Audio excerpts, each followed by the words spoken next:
Então vai ficar ômega mi acaba saindo I, acaba saindo alfa, e aí vai interferir, né? A gente vai ter esse termo com esse termo aqui é linear em x, esse termo com esse termo aqui é linear em x, tem esse na frente disso aqui, só vai sair alguma coisa assim, a alfa 1 0 barrado gama mi menos gama mi está o computador basicamente, né? Alfa 2 1 e vai sair outro termo aqui, menos alfa 2 0 barrado gama mi alfa 1 1. E aí a gente vai, tira o lambda, lambda sai alfa 1 0 barrado, alfa 2, aí eu vou ter essa interferência aqui do alfa 1 0 com o alfa 2 1, né? Vai saindo mais. E depois eu vou pegar o termo quadrático, que vai ser esse aqui. Aí o termo quadrático, claro, eu vou ter que usar o comutador, então vão aparecer no ponto de computador, vão aparecer dois, então só botar aqui o lambda. A gente observa aqui. Vou dar um dedão. O lambda, a gente obtém aqui 2 alfa 1 0 barrado alfa 2 1 menos alfa 2 0 barrado alfa 1 1.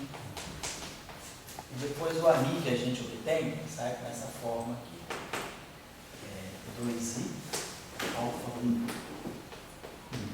barrado gama mi alfa 2 1. Ou seja, final da história, o que a gente mostrou com tudo isso? A gente mostrou que a gente pode gerar todas as transformações do grupo conforme, que é o que deixa a estrutura de onde de luz do espaço e tempo invariante em termos de transformações mais fundamentais do que as próprias transformações conforme. A gente gera as transformações conforme a partir de dois parâmetros espinoriais. Um espinor, ou seja, a partir de dois espinores de Majorana, alfa 1 e alfa 2. Então, a partir de parâmetros espinoriais anticonstantes, nós geramos. Então, é isso que eu acho que a mensagem, que eu acho que é a mensagem forte que a gente pode usar para dizer aonde é que está a supersimetria, o que é exatamente a supersimetria. Então, a supersimetria é uma simetria, né, que é composta consigo mesmo, quer dizer, nós compusemos, né, dois parâmetros, né, compusemos alfa 1 e alfa 2. É como se a gente tivesse algo desse tipo. Eu estou colocando estruturalmente assim. É como se a gente tivesse o grupo conforme, né, ele fosse transformações espinoriais ao quadrado. Ou seja, vamos colocar assim, é como se o parâmetro, o parâmetro psi, ele é quadrático em alfa. Quer dizer, ele é o alfa 1 barrado alfa 2. É algo dessa estrutura. Vou colocar assim, essa estrutura aqui. Ou seja, o quadrado desse tipo de transformação é que vai gerar uma transformação conforme. Então, existe algo ainda mais fundamental do que a transformação conforme. Eu posso gerar o grupo conforme a partir de parâmetros espinoriais. Parâmetros espinoriais muito especiais. Os espinores de Majorana, nós já explicamos por quê, e que satisfazem aquela equação, tipo querido. Então, o que a gente está mostrando? O que a gente está motivando para fortalecer a ideia de que a supersimetria é algo muito fundamental, muito atrelado, assim, muito intrínseco à estrutura do espaço-tempo. A gente está mostrando que a estrutura de causalidade do espaço-tempo ela é preservada se nós considerarmos lá na base transformações com parâmetros espinoriais, que satisfazem uma certa equação. Então, isso mostra que a gente não vai ter problema nenhum de defender uma supersimetria dizendo que eu tenho esse tipo de transformação. Agora, ao longo do curso, a gente vai ver como é que essa transformação foi sendo transmitida para a física, né? Então, ela entrou na física, na teoria quântica de campos, por quê? Ela entrou na física de partículas, por quê? ela entrou na gravitação, por quê? Então, aí ela foi ganhando, foi perdendo, vamos dizer assim, a missão original, né, que era guardar a estrutura de causalidade do espaço-tempo, e a gente foi jogando, não, aparecem parceiros, aparece unificação, aparece o problema da hierarquia de Gale, a gente resolve uma série de questões, mas aí a gente foi perdendo o sentido original. Quer dizer, e se as partículas supersimétricas não aparecem? Isso aqui não mata a supersimetria. Então, a gente está vendo que a supersimetria está na origem do espaço-tempo. Eu vou deixar uma tarefa para vocês que eu nunca fiz. Eu só pensei agora em fazer, que vocês poderiam fazer. A tarefa seria a seguinte: não vão ter, assim, se a gente quisesse colocar esse símbolo com um aluno de graduação, só conhece as matrizes de Pauli. Um exercício simples a gente podia fazer. Vamos tentar pegar o espaço-tempo euclidiano tridimensional. A tarefa é a seguinte: vocês podem ver se isso vai funcionar. Vamos pegar o espaço euclidiano tridimensional, que é onde a gente faz as rotações com os ângulos de Euler. Vamos pegar.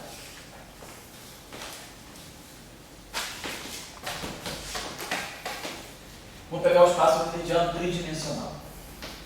Nesse espaço euclidiano tridimensional, nós temos, né, a isometria do espaço, o grupo SO3. O grupo SO3, eu posso fazer translações, vamos dizer assim, posso fazer translações, vamos dizer que eu faço transformações, desse tipo assim, vamos dizer que eu pego um vetor xi, aí eu vou pegar assim, xi flechinha mesmo, que vai ser um vetor, sei lá, epsilon, mais, então vamos botar assim, pegar vetores xi, que vão ser vetores epsilon bi constantes, mais os geradores da rotação, ômega i j, xj. Quer dizer, esse tipo de transformação não naquilo que nós chamamos de espaço, que não é o espaço-tempo. Então, não estamos falando de cone de luz, estrutura de cone de luz, nós estamos falando de isometria da métrica. Essas transformações deixam a métrica invariante, uma translação e uma rotação. Quer dizer, esse ômega aqui é um parâmetro, né? Ômega ij igual a menos ômega ji. São os parâmetros, né, do grupo SO3, uma das matrizes, a transformação SO3, R transposto R igual a identidade, isso aqui é SO3, né? E aí a gente escreve essa matriz infinitesimalmente como sendo a identidade mais uma certa matriz ômega. E aí o fato dessa matriz aqui ser ortogonal implica que a matriz ômega é assimétrica. A gente está usando a transformação infinitesimal. Então vamos dizer que a gente tem isso aqui. E vamos ver, a gente pode ver que isso aqui, essa equação aqui, DI, CJ, mais DJ, si. Aqui a gente pode botar a gente vai acertar o coeficiente aqui A. E aí a gente aqui pode botar a métrica, que é a métrica euclidiana, delta J, D, si. Vamos ver como é que se essa equação aí pode ser, se essa equação é satisfeita. Esse si satisfazendo essa equação, a gente deve talvez fixar o A aqui. Então, se eu tirar DI do que CJ, vai dar zero. A derivada desse cara aqui vai dar sempre zero. Quando eu tirar a derivada desse cara aqui, vai dar ômega. Quando eu pegar a derivada DI do XJ, né? Aquele que eu estou usando a minha madeira, né? Vou botar aqui nesse cara. Então, quando eu tirar essa derivada aqui do atuante, vai dar sempre zero. Agora, quando eu tirar a derivada do X, DI do XK, vai dar um delta de IK. Então vai ficar ômega IJ, exatamente. O outro vai ficar mais ômega JI. Então já vai cancelar. E aqui, quando eu tirar essa divergência, né, vou tirar D do xi, vai ficar DI disso aqui. Então DI vai ficar delta IK, vai ficar ômega KK. Vai dar zero, né? Vai dar zero, vai ser basicamente, então vai dar zero também, vai dar o traço de ômega que é zero. Então, quer dizer, esse cara aqui, a gente pode depois acertar essa constante aqui. Né? Pode ser o meio, sei lá, o terço, não sei o que a gente tem. Em 4 dimensões é o meio, né? Ah, isso é um terço, né? O terço, você tinha comentado que era sobre a dimensão do traço, né? Oi? Isso, a gente já fez aquele argumento, exatamente, aquele argumento de pegar a matriz, né, de decompor a matriz numa parte simétrica, mas a parte de traço modular. Vocês vão acertar esse coeficiente. O que eu estou querendo mostrar para vocês? Estou querendo dizer o seguinte. Então, como a gente pode até introduzir dilatação, nada me impede de introduzir uma dilatação também no espaço aqui, né? Botar aqui uma transformação que seja mais um lambda xi. Mas eu estava pensando, vamos ficar só no caso mais simples, que é translações e rotações do espaço. Isso nem uma espécie de um grupo conforme. Vamos pegar só translações e rotações. Então, esse si satisfaz a essa equação. Agora, vamos ver uma equação semelhante para os espinores. Só que agora a gente foi em 3 dimensões. Os espinores são bidimensionais e a álgebra de Clifford são as matrizes de Pauli. Então, eu poderia pegar algo desse tipo assim, sigma i dj mais sigma j di. E aqui botar também uma constante aqui, sei lá, depois a gente pode acertar b, sigma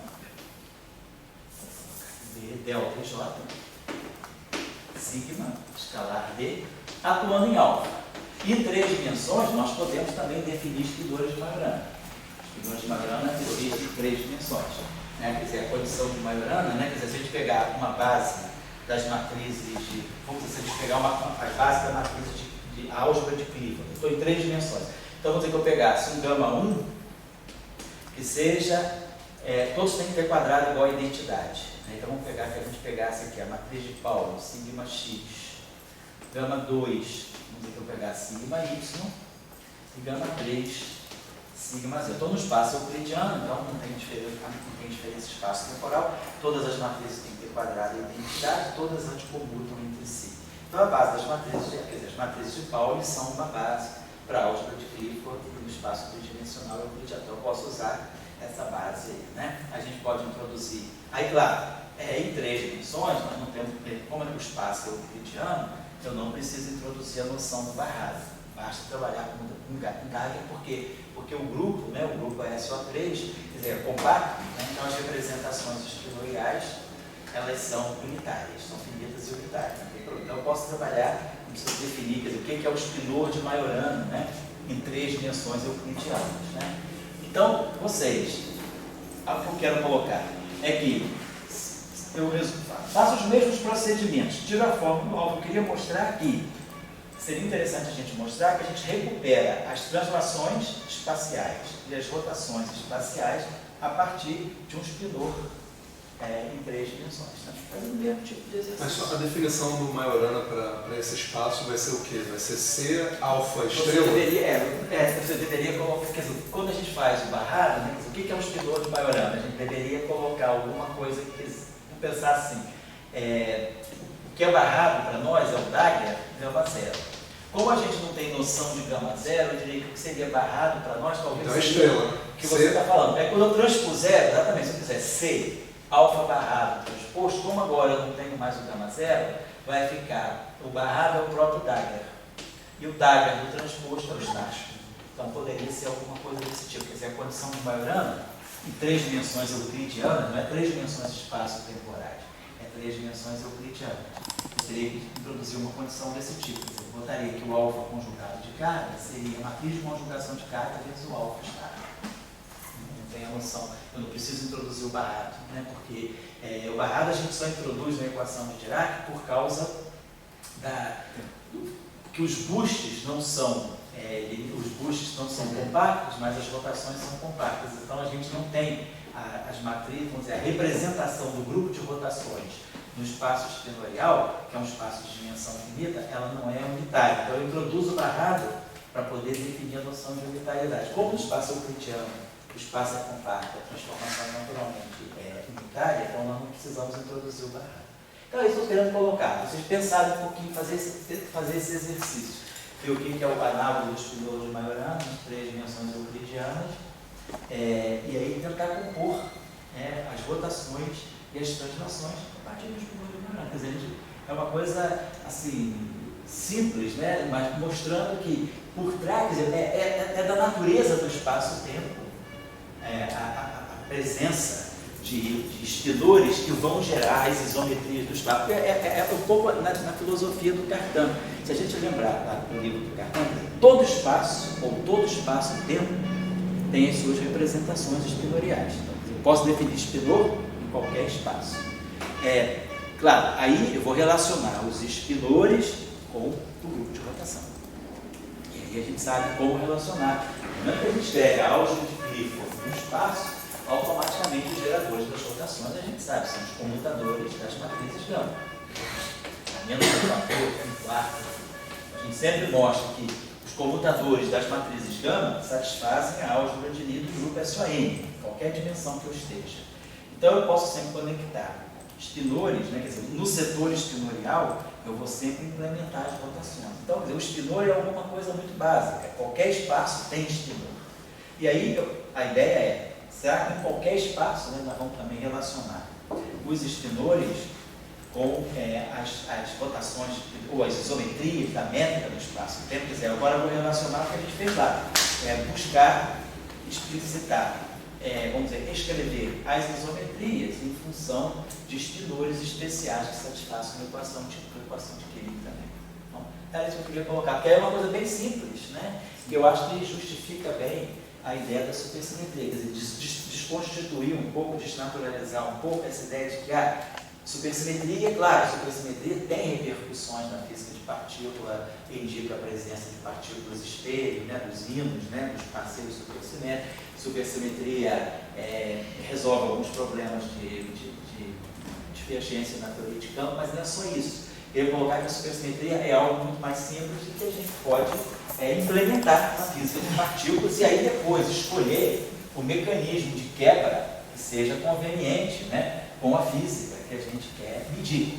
Então, quer dizer, escolheu-se, né, introduzir a supersimetria no modelo padrão e trazer a supersimetria para uma escala próxima das escalas acessíveis, né? Você tentou ver supersimetria no LEP. O LEP ia até 204 GeV, né? Não se conseguiu.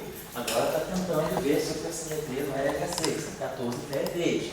Então, a gente está sempre tentando ver se traz supersimetria para as energias acessíveis. Mas pode ser que esse exercício falhe para as energias acessíveis. Pode ser que a supersimetria realmente seja uma simetria lá. Se ela está ligada ao grupo conforme, e o grupo conforme é uma simetria das altas energias, simetria de dilatação, né?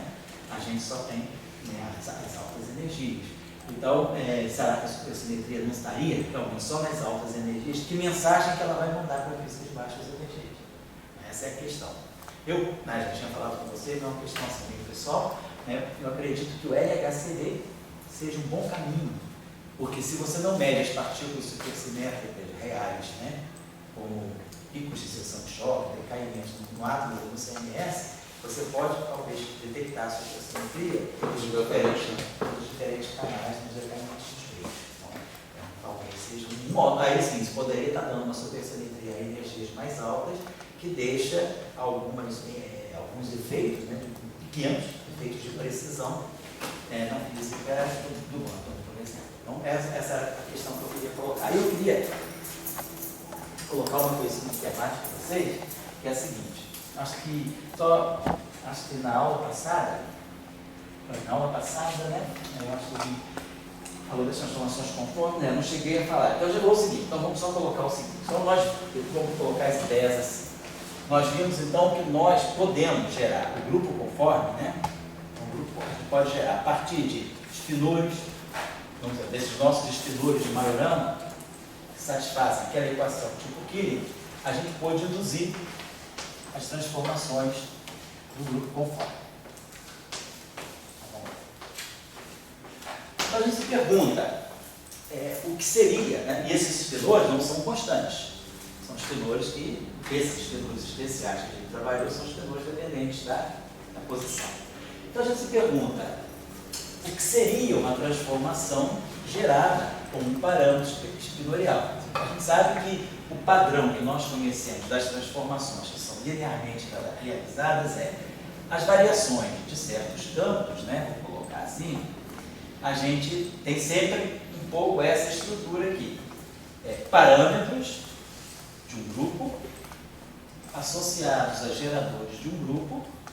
E esses objetos aqui estão atuando nesses campos, né, que são vetores, ou são representações de um certo grupo de simetria com esses geradores aqui.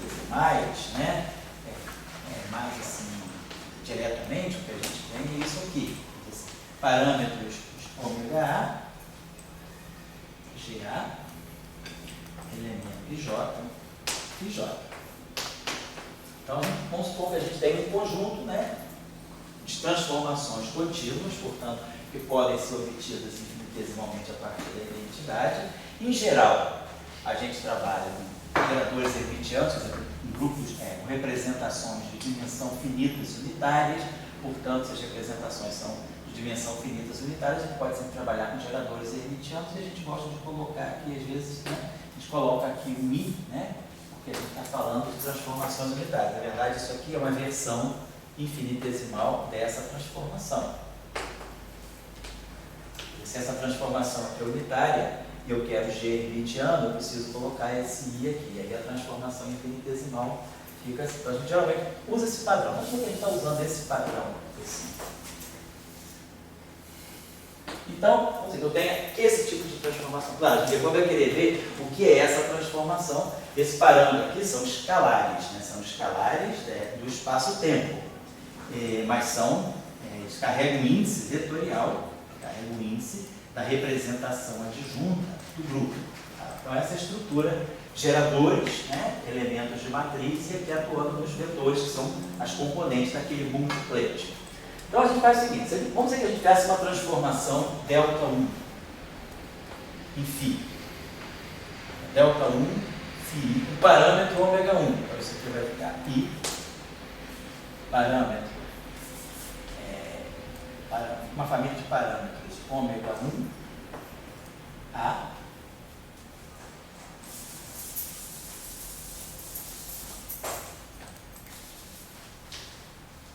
GA, e J. Então, eu fiz uma transformação com parâmetro ômega 1, um conjunto de parâmetros ômega 1. Claro, eu tenho para cada, um conjunto de parâmetros, ou eu poderia chamar de um ômega aqui, e um outro conjunto de transformações com parâmetros que. Vamos fazer agora uma segunda transformação. I, assim, que B, GB, I, capa, ficar. Então, eu fiz duas transformações do mesmo grupo, só que com parâmetros distintos. Parâmetros ômega e parâmetros Q. E vamos tirar, né, tirar o comutador dessas duas transformações, Δ1 e Δ2, atuando em φ. Então, isso aqui vai ficar Δ1, Δ2, φ, menos Δ2, Δ1, φ. Não vou precisar fazer o segundo, eu faço tudo aqui e depois é só trocar um com 2. Botar menos e trocar um com 2. Vamos transformar isso aqui. Isso aqui ficou Δ1. De quem? De I. Aí a transformação Δ2 tem parâmetros que B, GB, índice de gerador. Agora índice de elemento de matriz. I, J e J. Menos agora trocando um com 2. Então, eu fiz a transformação 2, agora eu vou fazer a transformação 1. A transformação 1 vai atuar aqui. Então, eu vou manter esse I, que B, GB e J. Agora, Δ1 atuando em J vai ficar um outro I, ômega A, GA, JK, ficar. E aí, menos. Eu vou juntar tudo aqui. Deixa eu apagar isso aqui. Por enquanto, que B e ômega A são escalares, né? São escalares, exatamente, escalares do espaço-tempo. Não estão falando de supersimetria, não. As transformações bosônicas usuais. Bom, então, esse I com esse I vai dar menos 1. Então, eu vou ter um menos aí do outro. Vou dar menos 1. E aí, vamos ter ômega A que B. E aí, vamos ter GB, GB e J, GA e JK. Então, GB, GA e K, não é isso? GB e J, JK. GB, GA e K atuando no ficar.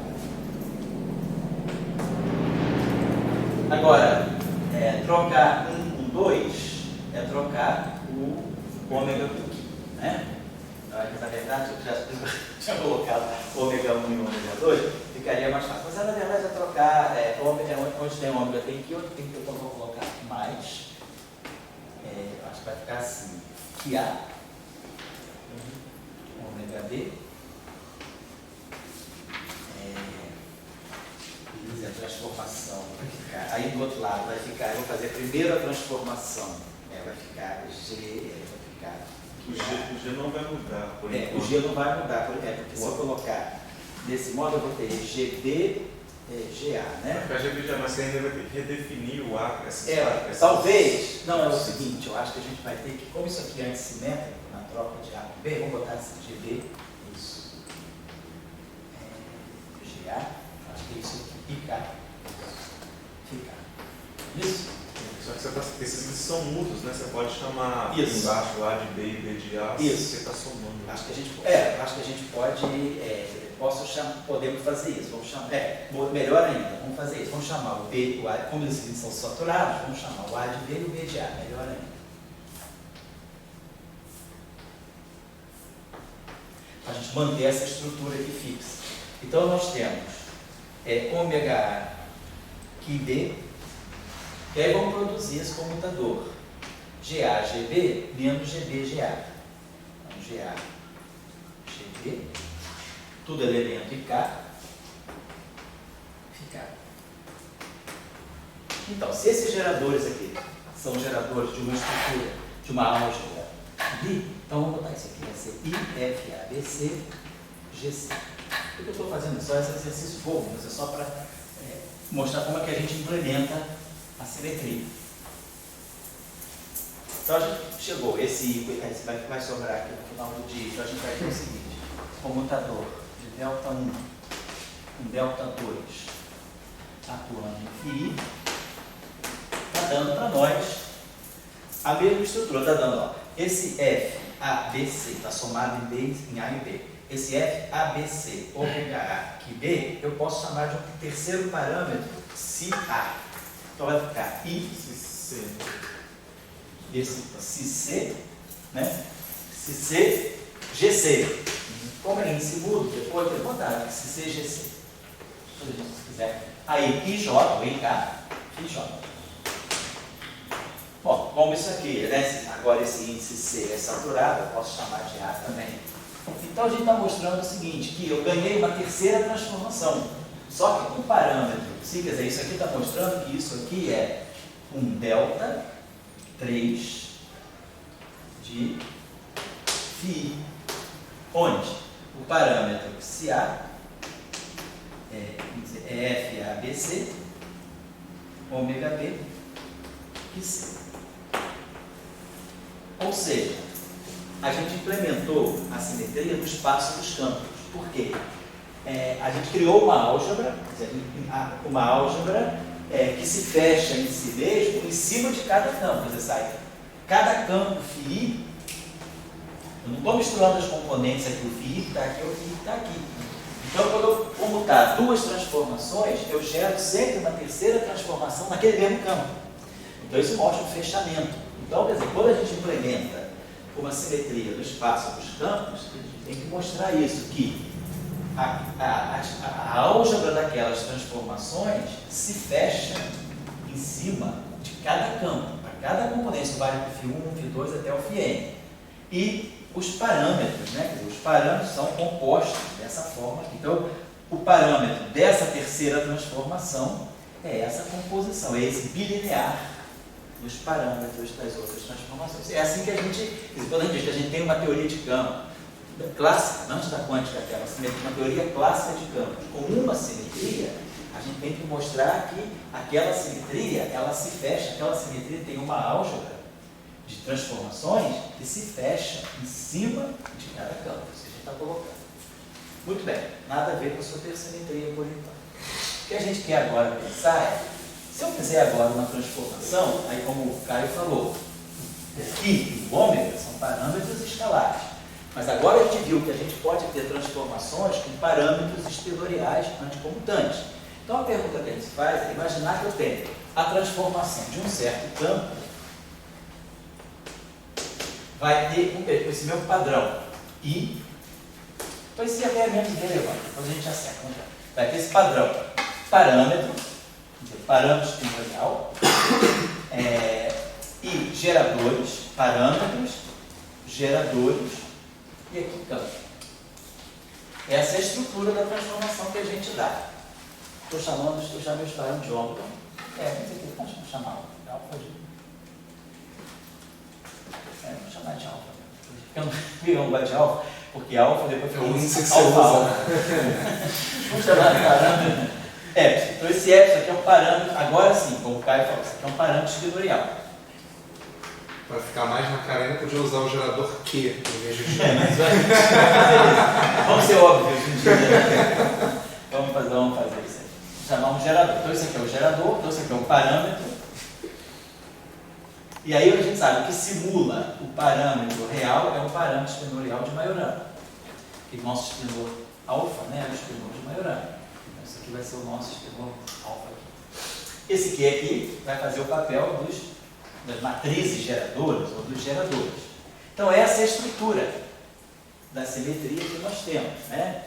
A variação de um campo, ela vai ter que ter sempre os parâmetros que identificam a transformação, os geradores que fazem a transformação e o próprio campo. Deixa eu só apagar aqui um instantinho, né? Não estou falando só para vocês que sabem essas coisas, estou falando para pessoas que estão assistindo e podem ter menos formação, só para lembrar, mostrar bem a relação com uma coisa assim, né? Suponhamos que a gente esteja no espaço euclidiano tridimensional, só para lembrar a semelhança. Que eu faço uma transformação SO3, ou seja, eu vou fazer uma transformação de rotação que deixa os produtos escalares invariantes. Vou trabalhar com uma transformação ortogonal. R transposto R igual a identidade. Isso aqui. E, bom, vamos dizer então que a gente quer expressar essa transformação infinitesimalmente. Então a gente vai ter infinitesimalmente é uma pequena deformação a partir da identidade, né, que a gente tem, que é uma matriz ômega. Transposto. Primeira ordem, vamos fazer uma transformação infinitesimal e vamos trabalhar em primeira ordem no parâmetro. Nós temos de ordem ômega 2 que nós estamos expressando. Trabalhar em primeira ordem. Sempre a ideia, né, do grupo de Lie. Trabalha em primeira ordem, trabalha na álgebra e depois exponencia a álgebra. Então, identidade vai embora, que a gente obtém aqui ômega transposto mais ômega é igual a zero. Ou seja, ômega transposto é igual a menos ômega. Então, claro, as matrizes do grupo, né, R é um grupo, né, matriz, grupo sobre a operação de produto matricial, mas os ômega formam uma álgebra sobre a operação de soma. Eu tenho um espaço de matrizes antissimétricas. A soma de matrizes antissimétricas é uma matriz antissimétrica, certo? Então eu vou pegar a matriz antissimétrica 3 por 3 mais geral possível. Vamos dizer assim, 0. A diagonal tem que ser 0, né? Vou botar assim, A, B, menos A, 0, C, menos B, menos C, 0. Então essa é a matriz antissimétrica 3 por 3 mais geral possível. E eu posso escrever essa matriz dessa forma.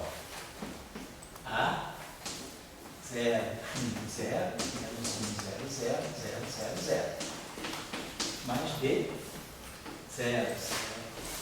Convencionalmente eu posso botar o menos aqui, o mais. A gente vai explicar por quê. 0, 0, menos 1, 0, 0, 0, 1, 0, 0.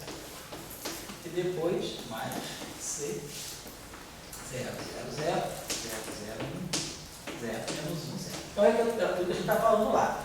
A gente tem gerador, os geradores são esses objetos, e os parâmetros, né? Quer dizer, qualquer matriz antissimétrica 3 por 3 pode ser decomposta nessa base de matrizes fixas, né?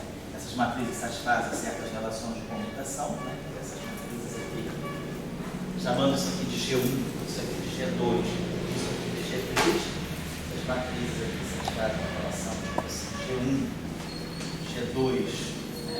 Se eu multiplicar G1 por G2, eu devo ter alguma coisa como G3 e assim vai. G3, G2 da G1 e G3, G1, G2 da G3, G2, G3 da G1 e G3, G1 da G2. Tá? Então, uma álgebra de Liezinha das matrizes. Então, eu tenho parâmetro, gerador, parâmetro, gerador, parâmetro, gerador. É o que a gente está falando aqui. E tem essa estrutura. Cada transformação tem o seu parâmetro. Agora eu vou compor duas transformações, quer dizer, eu posso, se for o caso do SO3, eu tenho 3 parâmetros aqui, esse aqui vai de 1 a 3, quer dizer, 1, 2, 3, 1, 2, 3, 1, 2, 3, esses índices são de 1, 2, 3, então eu gerei uma terceira transformação a partir, né, desses geradores aqui, desses parâmetros aqui. Então a gente implementou a simetria no espaço dos campos. Ah, perfeito. Bom, agora, então essa que é a ideia. Parâmetro, geradores, campo. Então, no caso do SO3, eu tenho 3 parâmetros, eu teria parâmetros εA, geradores GA, e aí matrizes, né? Então teria campo, componente I, geradores, elemento de matriz IJ, campo, componente J. Pensando que o campo agora é um n-plate, né? Quer dizer, é um multiplate, né? Nesse caso um triplate de 3 campos. E aí as transformações são essas aqui. No nosso caso agora, como esse objeto aqui é espinorial, então esse objeto aqui é espinorial. Então, se esse objeto é espinorial e esse campo aqui é bosônico, então eu vou deveria ter alguma transformação que me transforme, quer dizer, necessariamente pelas representações irredutíveis do grupo de isometria do espaço-tempo. Então, se esse objeto aqui é espinorial, eu gostaria de ter esse, quer dizer, vou pensar ali, voltando ali no caso do SO3, se eu pegasse uma transformação G1, só para deixar isso aqui claro, pegar uma transformação, essa transformação aqui, então esse gerador aqui, pegar uma transformação em que B seja 0 e C seja 0. No fundo, o que eu estou fazendo? Eu estou fazendo uma transformação que mistura X com Y. Estou fazendo uma rotação no plano XY, portanto, uma rotação em torno do eixo dos Z. Eu não mudo a direção Z, mas estou mexendo, misturando X com Y. Então, é uma transformação do plano X, quando a gente fizesse essa transformação. Então, o que a gente teria? Delta. E aí, esse elemento de matriz aqui só vai envolver 1 e 2. O 3 não fica. Então, delta de 3 automaticamente é 0. Porque quando essa matriz, né? 0, 1, 0. Menos 1, 0, 0. 0, 0, 0. Atuar em φ1, φ2, φ3, né? φ3, então delta φ3 é 0. Delta φ1 é φ2. É tipo a rotação do plano, né? Delta φ2 é menos φ1. Está o parâmetro, desculpa, está o parâmetrozinho aqui.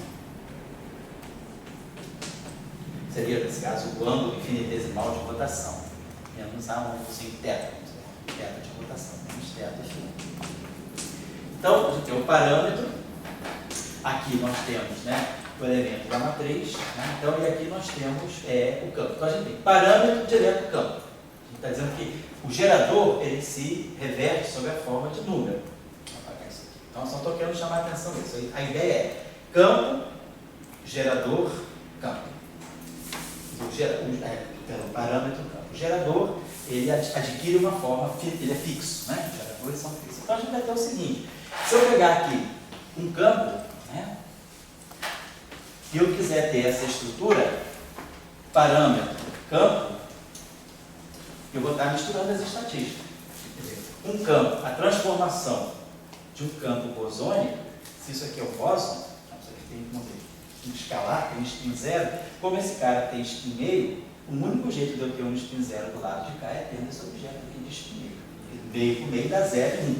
Mas aí eu vou combinar na maneira que meio com meio dá 0. Sabe combinar spin meio com spin meio dá 0 quando eu pego um spin duplo que barrado e multiplico por um spin duplo psi. Isso é a combinação que dá spin 0. A combinação que dá spin 1 é essa aqui.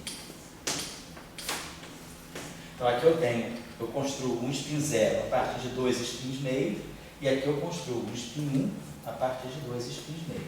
Então, essa categoria de transformações que está por trás das transformações conformes, né, com parâmetros fermiônicos, ela vai gerar uma estrutura que vai misturar bóson com ferro. Eu não vou ter mais um multiplate só bosônico ou um multiplate só fermiônico. Eu vou precisar que a transformação de um campo com uma certa estatística seja ligada linearmente ao campo com a outra estatística. Se esse cara aqui é espinor, e esse cara aqui é fermo, esse cara aqui é fermo, esse cara tem que ser bóson. Se esse cara aqui é férmio, esse cara aqui é bóson, esse cara aqui tem que ser férmio. Então, tão simples quanto isso. Então, vamos pensar, então, qual é a maneira mais simples que a gente poderia realizar isso.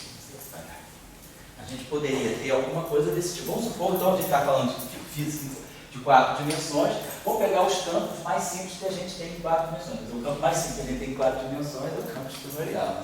Vocês viram lá a entrevista do Dirac no domingo, eu mandei estatística para todo mundo, né?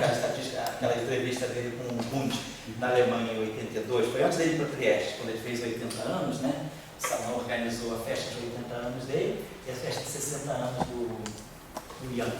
O Young é de 22 e o Dirac é de 1902. Aí o Salão fez enfim, Trieste, depois teve a festa em Elite também. E aí o Dirac, antes de ir para a Itália, passou pela Alemanha. E aí tem essa bela, vocês já assistiram? Eu não cheguei a assistir. É linda, linda. Então eu cheguei meia hora, né? 20 minutos. O Dirac fala um pouco mesmo. Falou por onde mesmo, é 20 minutos por hora do ano. Tem a unidade chamada, né? A unidade de fala chamada Dirac, né? A unidade que eu falo com o Léo, o Léo fala um Dirac. Um Dirac, é uma palavra por minuto. Normalização.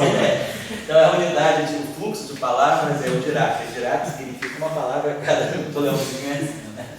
Então o Dirac fala uma palavra por minuto, que foi uma entrevista longuíssima, de 20 minutos, né? E aí eu vou perguntar a ele, você viu que no final eles caminharam para aquela coisa. O mais importante é o férmio. O férmio é a coisa mais simples, né? Não é o escalar. Então a estrutura mais simples do espaço é a estrutura fermiônica. As equações fermiônicas são de primeira ordem, as derivadas não são de segunda ordem. A gente compõe férmios para formar escalares, a gente compõe férmios para formar vetores, para formar tensores, e a vice-versa na verdadeira. Então, o objeto fundamental, apesar de não ter uma componente só, né, é o objeto mais componente, mas é o férmio. Então, vamos pensar que a gente vai pegar a estrutura mais simples que a gente possa querer. Vamos pegar, então, um campo fermiônico. E, de preferência, um campo fermiônico de Majorana, porque é mais simples, que é real, né, sujeito a uma condição de realidade, como a gente falou aqui no início da aula. Então, claro, eu vou agora, claro, se eu for relacionar com o parâmetro epsilon, se eu ter uma transformação do campo fermiônico, e desse lado aqui eu já tenho férmio, então a única coisa que eu posso colocar aqui é um bóson. Não tem outra saída, vou botar assim, férmio. Então a variação de um férmio vai ser um parâmetro espinorial e um bóson. Vamos pensar no caso mais simples em 4 dimensões, um campo escalar real e um campo fermiônico de Majorana. Um campo escalar. Quando a gente olha para o campo escalar real, né, se pegar um campo escalar real, satisfaz a equação de Klein-Bor. Dimensão canônica dele, a dimensão canônica do campo espinorial, é a dimensão de massa. E a dimensão canônica de um campo fermiônico é massa. 3 dígitos. Certo? Então, se a gente quer. Então, a transformação do bóson, eu vou ter que formar um escalar a partir do férmio, esse cara aqui. Então, é a coisa mais simples que a gente pode fazer é imaginar que a transformação do psi, ela seja, a transformação do φ, ela seja algo do tipo epsilon barrado, falando de 4 dimensões Minkowskianas, né? Epsilon barrado psi. Agora, vamos ver só uma coisa. Essa combinação aqui, isso aqui é Majorana, isso aqui é Majorana. Será que isso aqui é real? Então, vamos ver. A gente já aprendeu aqueles bilineares de Majorana. Aí esse eu não tinha feito, né? A gente pegar 2 espinores de Majorana. Você tem que ter o I ou não. O negócio é o I. Então, pegar um espinor de Majorana, psi. Ki. E um espinor, vamos pegar 2 espinores gerais. Vamos pensar em Majorana, pegar 2 espinores, psi, ki, psi. 2 espinores gerais. Vamos tirar o transposto desse objeto aqui. Vamos tirar a transformação desse cara aqui como conjugação de carga. Então vamos escrever esse cara da seguinte maneira. Isso aqui, lembrando, as variáveis, as componentes fermiônicas são variáveis de grafo. Então vai ficar menos. Isso aqui é que barrado psi, que é um escalar. No espaço espinorial isso é um número. Então, o transposto de um número é o próprio número. Agora, vamos usar a propriedade de transposição, lembrando que são variáveis de grafo. Então, menos psi transposto que barrado transposto. Aí vamos fazer aquela nossa famosa operação. Conjugado de carga menos 1, conjugado de carga. Menos psi transposto, C é menos 1, é o psi, conjugado de carga, conjugado de Dirac. E o C, Q barrado transposto, é o conjugado de Dirac.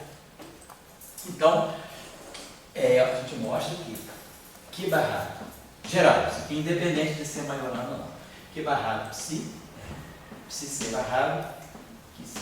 Então, essa expressão. Agora, se esses espilores aqui forem Majorana, então C barrado Q.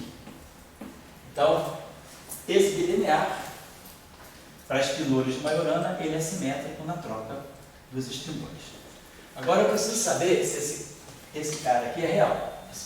Então vamos tirar o conjugado de Dirac dele. Epsilon barrado psi, quero saber se ele é real. Vamos tirar o conjugado. Vai ficar psi barrado epsilon. Agora, como esses espilores são Majorana, psi barrado epsilon, epsilon barrado psi. Então, é real. Então não preciso colocar o i. Então, esse sendo Majorana, esse cara aqui é automaticamente real. Bom, e vamos ver as dimensões. Esse cara aqui, então, tem dimensão de massa 1. E esse cara aqui tem dimensão de massa a 3 meios. Então, o parâmetro gerador, parâmetro que gera essa transformação fermiônica vai ter que ter dimensão de massa a menos meio. Então, vamos lançar aqui a dimensão das componentes de epsilon, são massa a menos meio. Certo? Isso é importante. Ele deve estar chocado, porque o raciocínio é primário mesmo. É assim que a física primeira coisa é a análise dimensional. Mas é fundamental mesmo, sabe? Olha, você estava fazendo estudar os complicados, né? Você quer de cálculo pra gente? Grande, né? Cacete, eu comecei a ter coisa estranha. Fui olhar a dimensão, estava tudo trocado. Cada tempo do polinômio tinha uma dimensão. Cara, se eu continuar, mas assim, é coisa gigantesca. Se eu continuasse mais à frente, eu ia gerar uns 100 e poucos termos. Eu falei, vamos olhar a análise dimensional. Eu fui procurar o erro. O erro estava logo na primeira página. Erro dimensional. Então, a primeira coisa que a gente tem que fazer em física é a análise dimensional. Porque geralmente a gente começa a trabalhar, começa a ver uns termos. Será que esse termo está tão estranho, tem a mesma dimensão? E você começa a ver que não tem, você viu que você errou. Primeiro erro, depois a gente vai acertar o i, o pi, o raiz de 2, são outros detalhes, né? Eu comentei isso na última aula do projeto, eu terminei falando exatamente isso que você falou. No vestibular? É isso, a gente pensa que é brincadeira, mas a gente tem que sempre chegar o tempo todo. Ainda mais se a gente usa unidades naturais, H cortado igual a C, igual a 1, aí a gente vai campo elétrico, dimensão de energia ao quadrado. Aí você começa a ver, pô, tá tudo trocado, né? Então a gente só fazendo análise dimensional assim, porque vamos fazer um modelinho, está construindo só uma ideia. E aí, muito bem. Agora, claro que, então, como o multiplate agora é um multiplate com uma característica diferente, antes não, todos os campos φi tinham a mesma natureza estatística, eram todos bósons, todos férreos, porque o parâmetro era, os parâmetros eram escalares. Agora não, o parâmetro é espinorial. Então, o férreo vai no bóson, o bóson se transforma através do férreo. Então, a gente vai pensar aqui agora quem poderia ser o nosso delta psi. Então, aqui eu já tenho um índice espinorial. Esse cara aqui é Majorana. Então, claro, vamos jogar. Esse parâmetro F já poderia aparecer aqui. Então, aqui tem dimensão 3 meios. Aqui tem dimensão menos meio. Esse cara aqui é um espinor. Então, eu vou ter que colocar aqui forçosamente um escalar. Então, aqui tem dimensão menos meio e aqui tem dimensão 1. Então, isso aqui está dando dimensão menos meio, 1. Então, isso aqui está com dimensão meio. E esse cara aqui tem dimensão 3 meios. Então, apelando para a nossa grande criatividade, o que a gente conhece que tem dimensão, né? Dimensão de massa derivada? Momento, né? Derivada é momento, espaço de Fourier. Nas nossas unidades naturais, isso tem dimensão de massa 1. Então, eu poderia colocar aqui, né? Algo desse tipo assim, uma derivada. Só que esse cara aqui tem índice alfa. Esse cara aqui não tem índice. Isso aqui tem índice mi. Então, o que eu faço para eliminar esse mi aparente aqui? Comprar com uma gama? Isso. Vou. O que eu boto? Bota um D ali agora. O que eu acho que eu tenho? Eu tenho um mi aqui, né? Eu poderia botar assim, algo desse tipo assim. O Lego da física. Exatamente, é o Legozinho, né? Vamos ver, a dimensão botar, mas a cozinha com Dirac, né? Oi? Voltamos na cozinha congelada. Gama mi psi. Então, por exemplo, isso aqui daria a dimensão certa. Quer dizer, isso aqui tem dimensão 3 meios, então isso aqui é menos meio, mais 1 dá meio, e meio, 1 dá 3 meios. Então, fecha a dimensão. Agora, aquele cara é maiorana. A pergunta, vamos fazer o seguinte então, talvez seja melhor, vamos deixar para fazer maiorana. Vamos pensar o seguinte, esse cara aqui, tá, bom, beleza. Vamos dizer o seguinte, epsilon barrado, gama mi. Vamos ver. Quer dizer, isso aqui é real, isso aqui é uma derivada de um campo real. O que eu quero é que esse cara seja maiorana. Claro, temos que ter certeza que do lado direito eu tenho um espidor de maiorana. Se eu multiplicar isso aqui, epsilon barrado é um espidor linha. Se eu multiplicar por essa matriz aqui, eu vou obter também. Vamos fazer o contrário, então, para a gente obter esse espidor aqui. Talvez seja melhor se a gente botar aqui esse. Botar o epsilon do lado direito. Né? Exatamente, seria melhor a gente botar o seguinte: dmi, gama mi, epsilon. Mas aí eu vou botar o assim, gama mi, epsilon. Melhor fazer assim. Dmi, phi. Então lá em cima já é real mesmo, né? Então isso aqui dá algo, dá uma coisa certa. Esse espidor aqui é um espidor coluna, esse vetor, esse fermo aqui é um fermo coluna, e aí tem essa matriz. Esse aí a gente já checou. A gente já checou, tem que multiplicar por um i. Tem que botar por um i. Então quer dizer, esse cara aqui é maiorana. Mas quando eu multiplico o espidor de maiorana, menos. esse cara aqui, está lembrado, né? Então a gente precisou botar um i aqui para poder falar que, quer dizer, se epsilon é maiorana, gama mi, epsilon é anti-maiorana, conjugado de carga dele é menos ele. Aí a gente precisou colocar um i aqui, essa antilinearidade aí aqui fica aí. Então, i gama mi epsilon é maiorana. Então vamos dizer que a gente faça isso. Então a gente pôde introduzir, vamos dizer assim, dessa forma simples, essa transformação simples. Quer dizer, então, o φ. Então, quer dizer, fechamos uma possível transformação. Agora, o que a gente tem que ver? Como implementar a transformação no espaço, quer dizer, a simetria, se isso aí vai ser uma simetria de alguma coisa que a gente vai construir, essa simetria vai ter que se fechar, quer dizer, eu vou ter que ter uma álgebra de fechamento dessas transformações em cima de cada campo. Então vamos fazer o que a gente fez lá. Aqui nós fizemos duas transformações em cima da componente φi, φ1, qualquer componente. Vamos pegar o campo psi, ou φ. Vamos fazer duas transformações consecutivas em parâmetros fermiônicos distintos em cima do campo φ. Então vamos dizer que eu faça uma transformação ΔI, ΔI em cima do φ. Depois a gente faz, na verdade, o que a gente vai procurar sempre para ver se a gente tem uma simetria implementada, o que a gente vai procurar é o comutador, né, de duas transformações em cima do campo. A gente realmente faz isso, a gente pega o comutador de duas transformações em cima de todo o campo, e isso aqui vai ter que dar sempre uma terceira transformação atuando naquele mesmo campo. Mas isso não é uma coisa que a gente trouxe lá, a gente está lidando com grupos de listas que fazem regras de comutação com parâmetros reais, porque agora a gente não tem mais parâmetros reais, será que a gente tem que... A gente não tem, poderia colocar o anticomutador, mas só que você observa o seguinte, essa grandeza aqui é bosônica, então eu posso falar, no comutador de duas transformações, o que na verdade, na verdade está implícito é sempre assim, parâmetro, gerador, a gente tira o comutador disso aqui. Né? Agora, a gente está implícito que esse parâmetro aqui... E os dois juntos ficaram com bosônica. Exatamente. Entendi. Então, vamos dar uma olhada nisso aqui. Senão a gente pode pegar o anticomutador também. Porque se eu fizer, olha só, botar aqui, transformação ΔI,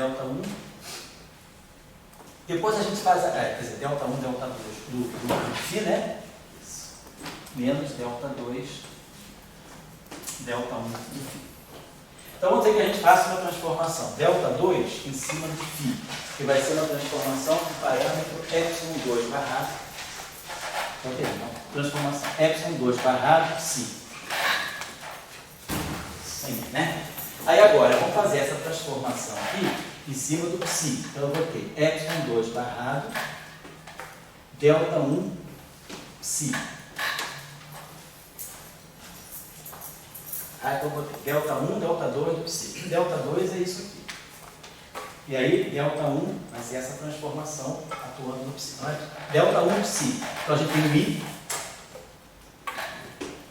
tem o gama mi, não é isso? E gama mi, epsilon 1, Demi-φ. demi φ. Então é isso que eu fiz, não é isso? A gente tinha. Não faltou nada, né? É porque a primeira transformação eu chamei de 2, que é essa aqui, tá certo? E aí, essa transformação 1 aqui. Então a gente formou aqui o seguinte: I, epsilon 2 barrado, gama mi, epsilon 1, demi, menos I. Aí agora é só trocar 1 com 2. Epsilon 1 barrado, gama mi, epsilon 2, demi. Beleza? Então a gente tem assim, I, epsilon 2 barrado, gama mi, epsilon 1, menos epsilon 1 barrado, gama mi, epsilon 2, demi. Lembrem-se que quando a gente falou, né, daquelas bilineares fermiônicas, fermions de Majorana, a gente tinha o seguinte: para qualquer espinor, por exemplo, psi barrado, gama mi, que é igual a menos que c barrado, gama mi, psi c. Geral, se os fermions forem Majorana, eu vou ter menos que barrado, gama mi, psi. Então, para fermions de Majorana, essa combinação aqui é assimétrica. Então, esse cara aqui eu posso escrever como sendo menos, ou eu posso escrever esse aqui que faz. Epsilon 1 barrado, gama mi, epsilon 2, como eles são espilores de Majorana anticondutantes, isso aqui é menos epsilon 2 barrado, gama mi, epsilon 1. Então, esses dois termos aqui se somam a um fator 2 aqui. Então, a gente está falando o seguinte: em cima do campo φ, nós temos delta 1, delta 2, φ está dando para nós 2i, epsilon 2 barrado, gama mi, epsilon 1, demi φ. E aí lembrem-se que para fermions de Majorana, essa grandeza aqui é puramente imaginária. Vamos ver só. Se a gente pegar essa grandeza aqui, ó, tirar o conjugado complexo dessa, conjugado de Dirac dessa grandeza aqui. Era o psi-mi, né? Esse é o psi-mi. A gente fez isso também. Já fez isso É o também. psi-mi, né? Que a gente estava trabalhando. Legal. Então isso É aqui, real. isso aqui Não, contando tudo, né? Com 2i. é contando isso tudo aqui, né? Isso aqui é real. Então isso aqui é um parâmetro. Então eu posso chamar esse 2i aqui, está fazendo o papel de um parâmetro, sei lá, psi-mi, demi, φ. Mas o que é isso aqui? Isso aqui é uma translação. Quando a gente faz uma translação do campo, né, quer dizer, a variação do campo sobre a translação, o φ de x' menos o φ de x, né? O φ x' é x mais psi menos φ de x. A transformação infinitesimal é psi-mi, demi, φ. Então a gente está vendo o seguinte: aqui, e esse parâmetro não é constante, ele não é constante, ele depende de x. No nosso caso especial, ele era linear. Então isso aqui nada mais é do que uma translação local, onde o parâmetro que se não é constante, uma translação local. Mas o que são as translações locais, se não transformações gerais de coordenadas? O grupo das transformações gerais de coordenadas, quer dizer, quando a gente faz uma transformação geral de coordenadas, x' que vai no x' mi de x, né? A gente pode sempre escrever infinitesimalmente isso aqui como sendo mi de x. Então, isso aqui está me dando que a álgebra dessas transformações, ela se fecha. Mas ela se fecha com translações locais. Então, eu preciso não só ter os geradores, né? Quer dizer, ter os parâmetros epsilon com os seus geradores Q, mas eu preciso ter parâmetros vetoriais com os geradores demi, que é o pmi. Então eu tenho translações locais, né? Então, essas, o que são essas translações locais? São transformações gerais de coordenadas. Então, naturalmente, o que a gente está dizendo é que essa transformação que gerou o grupo conforme, ela sendo gerada por parâmetros que não sejam constantes, ela pode estar dando indicação de que a gente está formulando alguma coisa, algum modelo que a gente vai formular, claro, se nós considerarmos os parâmetros não constantes. Então, a gente pode estar gerando translações locais. Então, a gente está trazendo para o modelo a simetria da relatividade geral. As translações locais é o grupo das transformações gerais de coordenadas. Então, naturalmente, o que a gente está dizendo é que uma transformação fermiônica, quer dizer, essa categoria de transformações que está por trás do grupo conforme, né? Então, vamos dizer, o que a gente vai chamar então, de supersimetria, né? São essas transformações de natureza fermiônica, né? Compostas com 5 mesmos, né? Então, o grupo conforme, é como se a supersimetria ao quadrado fosse um grupo conforme. Os matemáticos dele, ainda bem que o Pepe está aqui, porque eles vão falar mais besteira ainda. Então, esse aqui é o nosso SO24. Então, naturalmente, tudo está nos levando a mostrar que essa transformação ela pode incorporar a simetria da relatividade, da relatividade geral, da gravitação. Mas deixa eu perguntar uma coisa, mas esse epsilon aqui, a gente está supondo que ele depende da posição ou não? Esse Depende. epsilon depende de x. Então, se a gente fizesse o contrário, tomasse D1 e D2 de psi e não de φ, eu não estou conseguindo ver se vai fechar igualzinho não, porque vai ter derivada do parâmetro epsilon aparecendo. Não, você vai precisar acrescentar alguma coisa. Tem que acrescentar alguma coisa para ele fechar, né? Para poder fechar, exatamente. Entendi. Então, eu só queria mostrar que para o Boson já foi. Fica como tarefa para vocês, vocês podem deixar como tarefa. Fazer fechar. Fazer fechar. Delta 1, delta 2, psi, tem que se fechar com uma translação em cima de psi também. Essa sugerindo que a gente só altere a lei de transformação do psi somando alguma coisa. Exatamente, mantendo a dimensionalidade, mantendo a característica memorial de maior. Bom, então, essa motivação que eu queria dar para vocês, né, para a gente já terminar a aula de hoje, que era como, eu estou tentando mostrar para vocês, como defender a supersimetria dos ataques dos hackers ou dos bolsominions, né? Querem sempre destruir tudo, né? Quer dizer, pega o garoto novo assim no corredor, fala, está supersimetria, pô, está tudo errado, não apareceu na delegacia, nem precisa aparecer. Nem precisa. Então, supersimetria é uma simetria do espaço-tempo. Ela nasce na estrutura de causalidade do espaço-tempo. E aí a gente vai poder direcionar essa simetria aonde ela for viável. Ela é viável na gravitação? Parece que sim. Ela é viável na unificação? Isso aqui já dá uma indicação também que sim. Eu já consigo colocar no mesmo multiplete férmions e bósons. Então, será que aquilo que nós férmions e bósons, ou seja, o que nós temos no modelo padrão? Vamos colocar na época. Estamos em 1973. O que nós tínhamos em 1973 que dava sustentação à formulação de um modelo padrão? Nós tínhamos a teoria eletrofraca, que estava construída em 67. Aí, 68, 69 aparecem os quartos. 72, 71, 72, mostra-se a renormalizabilidade de Young-Mills. 71, 72, Cross-Wilt e Policer formulam o TCD. Então, nós temos uma teoria de Young-Mills para as interações fortes, sem quebra de simetria. Temos uma teoria de Young-Mills eletrofraca com quebra de simetria. Então, a gente tem já aquilo que a gente vai começar a conceber como modelo padrão. Setor leptônico, setor de quarks, setor de bósons e o setor de escalar. Rio já existia, Rio já estava lá desde 67.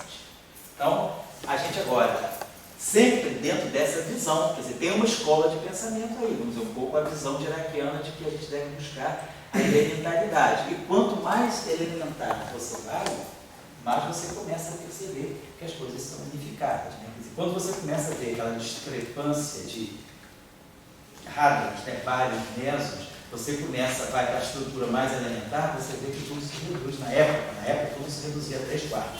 Depois apareceu o Sharp, depois o bloco, depois o top, mas nós estamos falando de 73, o que a gente tinha o DIS. O quarto, o C estava previsto. E lembrando, em 72, o trabalho de Kobayashi e Mascala, que mostraram que deveria haver uma terceira geração de quarks.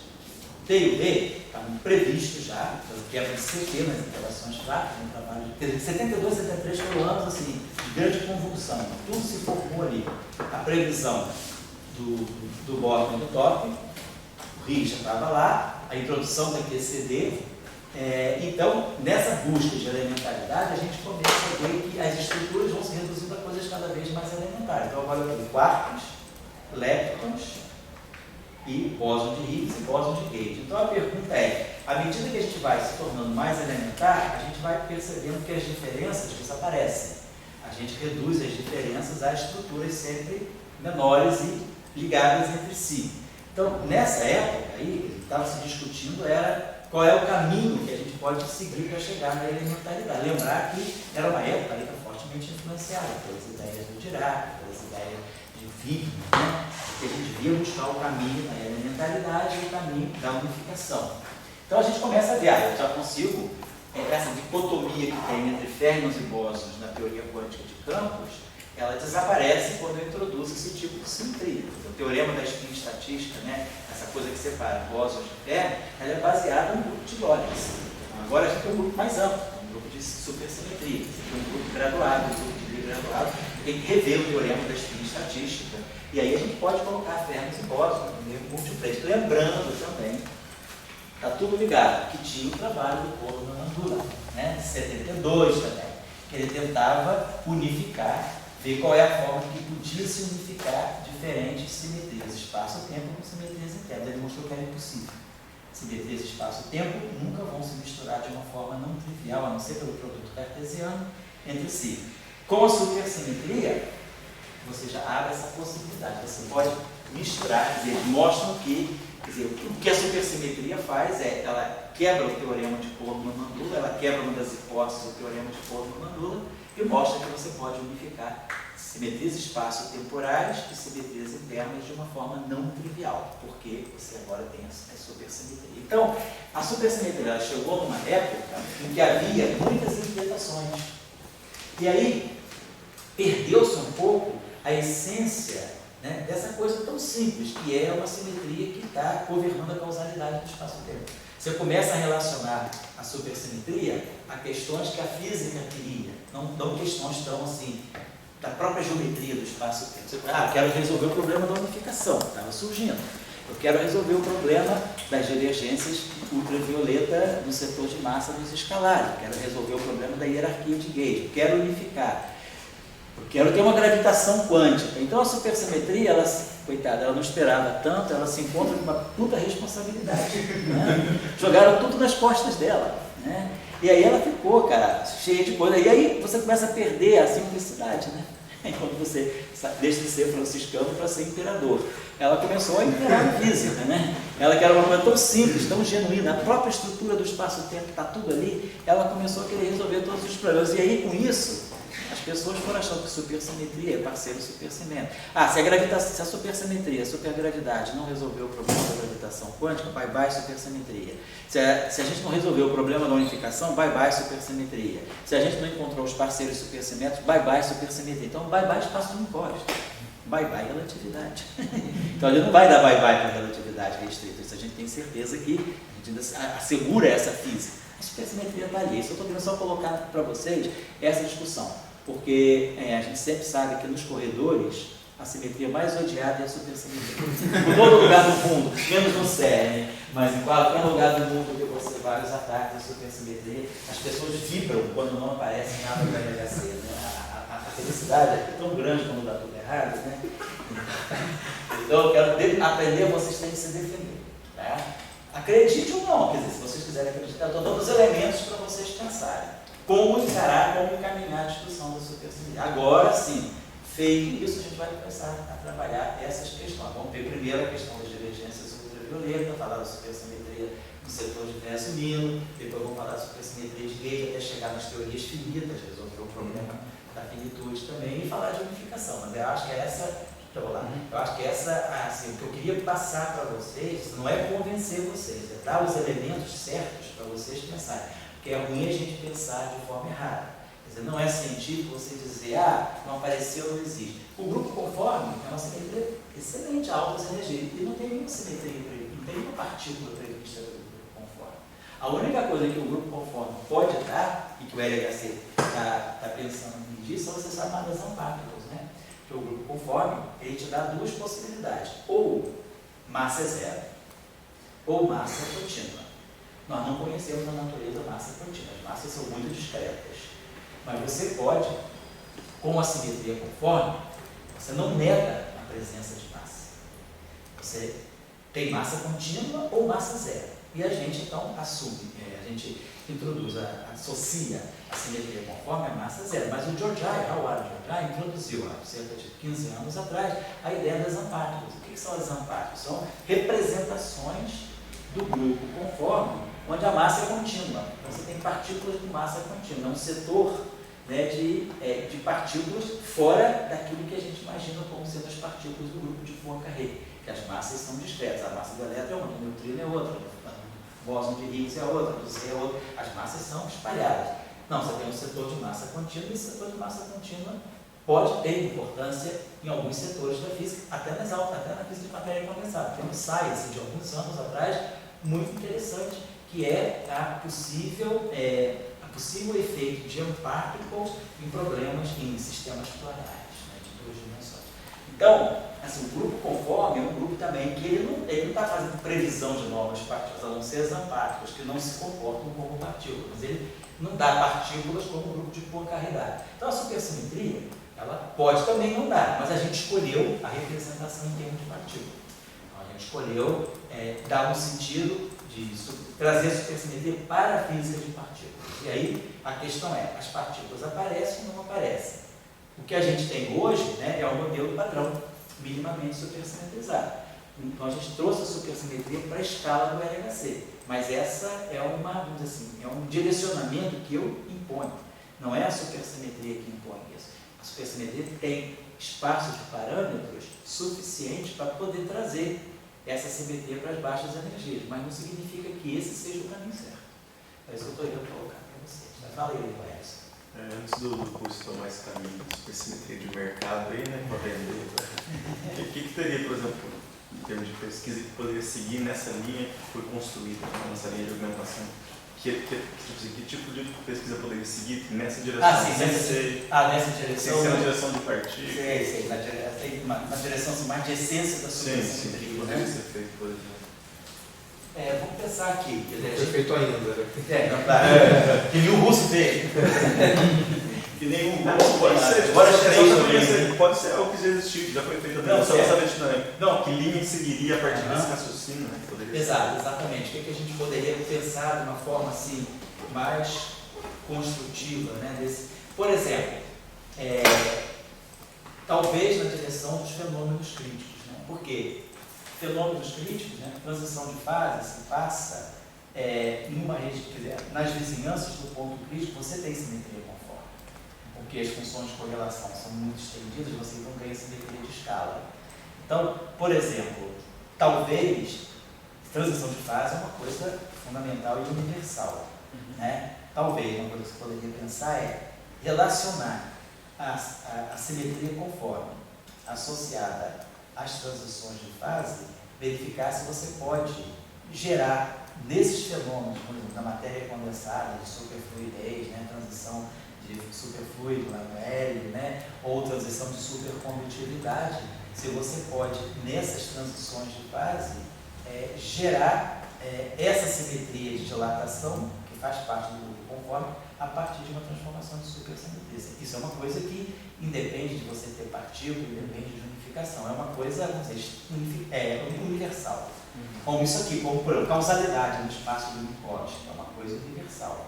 Então você vai lá, você fala, eu quero respeitar a causalidade, tem uma estrutura de cônjuges de luz, e eu vejo que a supersimetria está relacionada a todas as transformações que deixam invariante a estrutura de causal do espaço-tempo. Então, isso é uma coisa universal, independe de que aplicação você quer dar. Acho que na matéria condensada, fenômenos críticos, né, em transições de fase, pode ser que tenha na literatura, que eu não conheço também, eu nunca fui na direção da supersimetria com transições de fase, mas alguma coisa deve ter. A gente pode procurar, certo? Tá legal? Oi, fala aí, cara. Eu acho essa construção muito natural e acho que é até elegante você ter a supersimetria, e aí você, de repente, você tira translação local e você consegue tirar da supersimetria gravitação. E eu acho que isso é uma qualidade muito Na época isso aí foi importante. essencial da supersimetria. A única coisa que eu acho que talvez seja o calcanhar, daqueles, pelo menos passou essa impressão para mim, dessa construção, é na hora do parâmetro. Porque o senhor argumentou que nós temos parâmetros escalares, e aí qual seria a consequência de você ter um parâmetro fermiônico? E aí a consequência foi tudo isso. E aí também, reforçando a tese de que você precisa de parâmetros fermiônicos, o senhor motivou dizendo que dava para construir todo o espaço-tempo a partir de férmions. Só que o que fica para mim tudo bem, você tem isso, mas eu não sei se isso necessariamente vai implicar em um parâmetro fermiônico, sabe? Uhum. Sei. Por que a gente tem que ter parâmetro fermiônico? É só isso de que o espaço-tempo pode emergir dos férmions? Isso. Ou isso é uma coincidência? Eu não acho que... Bom, eu acho que não é uma coincidência, é uma observação. Eu acho que se a gente vai no livro do Cartan, eu acho que a resposta de tudo, a supersimetria, nasceu em 1913 no livro do Cartan. E de fato tem lá, no capítulo 8 do livro do Cartan, tem um chamado princípio da trialidade. O princípio da trialidade que ele dá no capítulo 8, ele mostra, mas assim, não é em 4 dimensões, ele mostra que no espaço-tempo de 8 dimensões, você tem uma simetria. Quando você está em 8 dimensões, você tem férmions quirais. Você tem férmions de Weyl. Você está em 8 dimensões, você tem 16 componentes. Você tem férmions de Weyl left com 16 componentes, férmions de Weyl right com 16 componentes, e você tem vetores com 8 componentes. Você está no espaço de 8 dimensões. Os férmions, tem 2 elevado a 4, na verdade você tem férmions de 8 componentes. Você tem a álgebra de Clifford, 2 elevado a d sobre 2. Dimensão é 8, então dá 2 elevado a 4, que é 16. Então os férmions de Dirac têm 16 componentes, mas em 8 dimensões os férmions de Weyl têm 8 componentes. Então você tem férmions left com 8 componentes, férmions de Weyl com 8 componentes e vetores com 8 componentes. Então você tem 8, 8, 8. Então você tem, e ele constrói invariantes, ele mostra que você tem transformações que levam bilineares, misturam esses bilineares com vetores. Então, é o que o Cartan chama de princípio da trialidade, que já é, no fundo, no DNA da supersimetria. Isso no livro dele de 1913, quando não tinha nem grupo de Lorentz ainda direito. Aí, esse livro dele, em 1913, não era livro, eram notas de aula. O livro só foi publicado em 1938, 25 anos depois. Mas as notas dele são de 1913.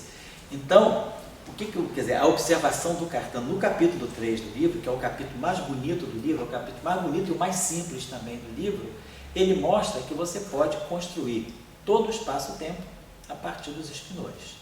Ele dá uma interpretação geométrica para esses espinores, associando espinores, define um conceito lá, espinores puros, associados a planos isotrópicos do espaço-tempo. É o capítulo 3 do livro do Cartan, Theory of Spinors.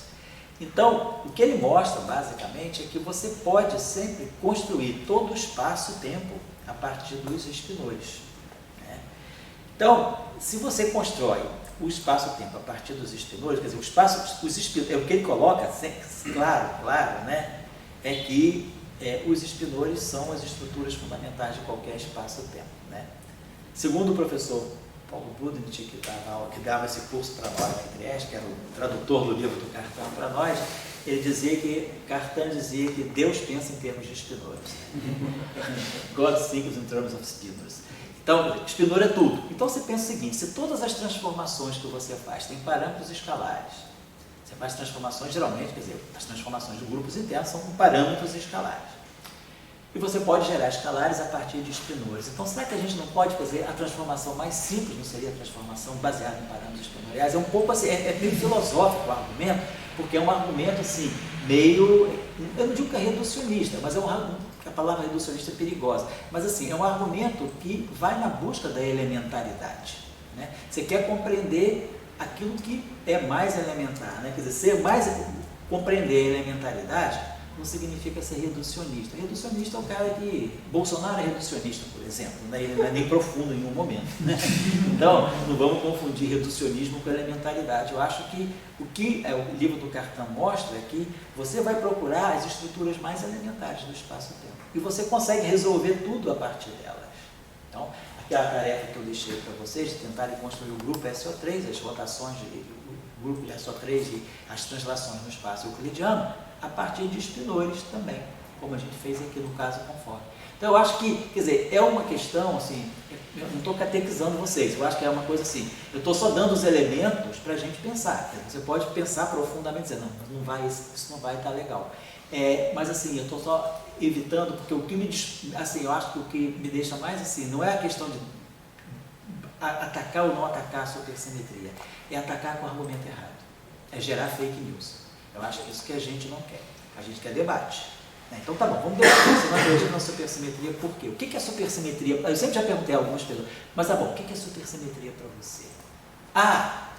Onde tem ferro bota bola. Eu falei, cacete, isso não é. Isso não é. Então você está pensando, já está partindo do argumento errado. Isso acontece, isso você pode viabilizar a supersimetria dessa forma. É uma maneira de você representar a supersimetria, mas não é isso que é a supersimetria. É isso que eu estou querendo dar para vocês. Eu acho que é importante a gente ter essa... Depois você pode dizer, eu odeio a supersimetria, mas eu odeio porque eu compreendo. Agora, eu odeio porque eu não compreendo, ou eu compreendo errado, isso não é científico. Eu acho que é isso que eu estou querendo colocar. Acho que no curso, eu acho que a parte mais importante do curso de supersimetria é realmente entender o que é a supersimetria. Depois o resto é cálculo. Aí é espinor para cá, espinor para lá, integra no superespaço, aí é tudo assim, é efeito especial. Mas a essência do pensamento, eu acho que é importante dar uma olhada no livro, capítulo 3 do livro do Cartan. Está na rede, vocês podem roubar da internet, não tem problema. Não tem o PDF, tem... Oi? Muito pequeno livro, né? Isso, estilo diraquiano. Oi? É estilo diraquiano mesmo. Sim, muito pequeno. Eu falo, é veneno de escorpião, né? Uma dose assim que mata. O livro do Cartan é difícil pelo seguinte, lembra que a gente teve que preparar esse exame lá em Trieste, estava estudando grupos, né? Eu, indiano, um colega indiano, tinha um colega grego também, um colega polonês, cacete. Cara, você lê uma frase 300 vezes, porque ele demonstra, é uma forma, ele raciocina com palavras, ele demonstra as coisas falando, ele não bota equações, não é como a gente lê hoje, você pega a equação daqui, você encadeia daqui, você faz aquela... Não, ele vai falando. E às vezes ele fala uma frasezinha que ele fala, cara, aí você vai lá no Kobayashi no Miso, procura daqui, para entender aquela frase. É um livro difícil de ler. Mas assim, o capítulo 3 não é. O capítulo 3, que eu acho que é o que é importante, a essência é o capítulo 3. Tem uns capítulos ali que são o capítulo 5, quando a gente todos os espinores puros, cara, ele bota, ele cria lá, mas assim, é um malabarismo, mas assim, você vê que o cara é inteligente, o cara tem uma visão muito profunda, né? E o livro é bonito por isso, ele é simples, né? Difícil. Você falou, eu acho que é tipo o livro de relatividade geral do Dirac. Sim. É desse tamanhinho, né?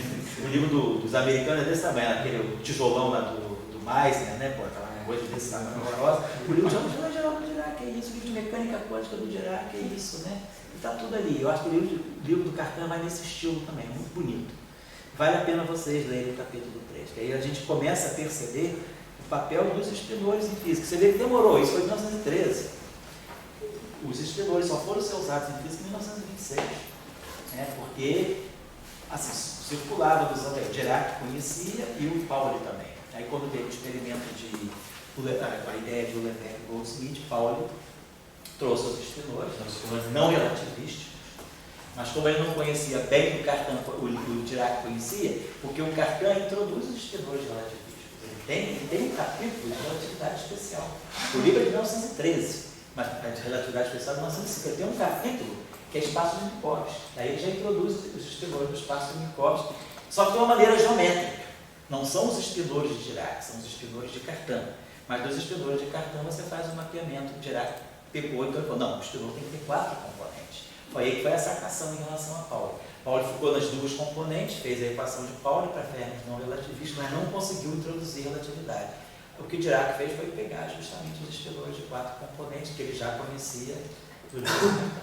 circulava. E aí, o livro, as notas de aula eram em francês, geografia francês, ele era filho de suíço e tal. E aí ele conhecia esse material que foi muito importante para ele formular a equação de Diácono.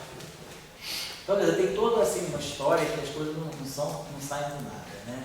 Mas agora o senhor falou muito rapidamente da coisa que mais me tocou quando eu comecei a ler, não que eu saiba muito, não sei quase nada, mas quando eu comecei a ler sobre supersimetria, eu parei para ver a época e vi que em 67 teve o teorema de Polimão nulo.